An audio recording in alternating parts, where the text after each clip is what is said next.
Hi, welcome to the channel. In an edition that saw the removal of the psychic phase and a complete change to how psychic powers worked, I did wonder how a faction like 1000 Suns would cope. They are, after all, a psychic heavy faction.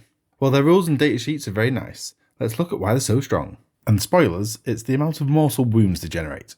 A couple of interesting things: there are a lot of anti-type weapons in the faction, mainly anti-infantry. All anti-weapons also have devastating wounds. As we know, these rules stack, so anti-infantry 4+ converts damage to mortal wounds on a 4 to wound.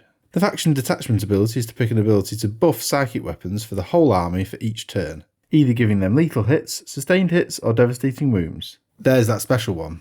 Wrath of the Empyrean gives all psychic weapons devastating wounds, so 6s to wound turn the damage to mortal wounds. And considering how many psychic weapons there are in the faction, that's loads. They also have an army-wide rule that takes a little bit of admin to do. Each unit has a Cabal the Sorcerer's score. Magnus is 4, Araman is 3, and Rubik Marines are 1. At the start of a turn, you count up all the scores, and then you can spend those points for army buffs. This could be things like 6 points for using a strat more than once and then it costing 0 CP, dealing mortal wounds for 7 points, or switching off an opponent's armor saves for 9 points. They have some really good strats too, and picking out 3 of the key ones: Devastating Sorcery for 1 CP, reroll all hits and wounds for a unit, and Sorcelled Infusion 1 CP. Give the psychic keyword to a unit's bolt and combi weapons and increase their strength to 5. Sorcerer's Might for 1 CP. An extra 9-inch range to psychic weapons for a unit.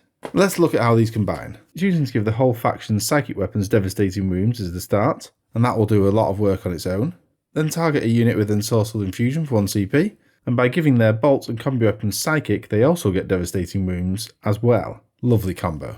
But wait, for 6 Cabal points you can use that strat again a second time and for free. So that's 2 squads with devastating wounds.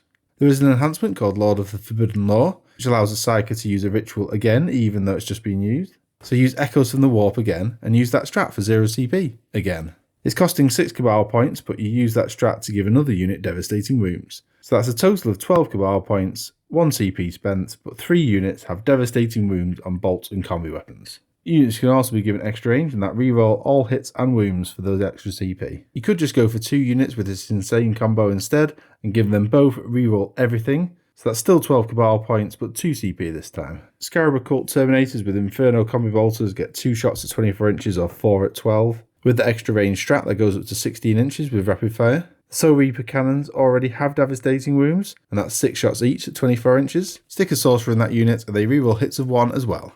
Now consider also having Magnus the Red in your army, and he has a 6-inch aura of +1 to hit and +1 to wound. So across the army, all the psychic weapons generating some mortal wounds, then targeting a few murder squads to do the same, coupled with Magnus in his abilities, and I've heard games where 1000 Suns put out 50+ mortal wounds in a turn. So happy for 1000 Suns players, and good luck to the rest of us. I'll see you again soon. Bye.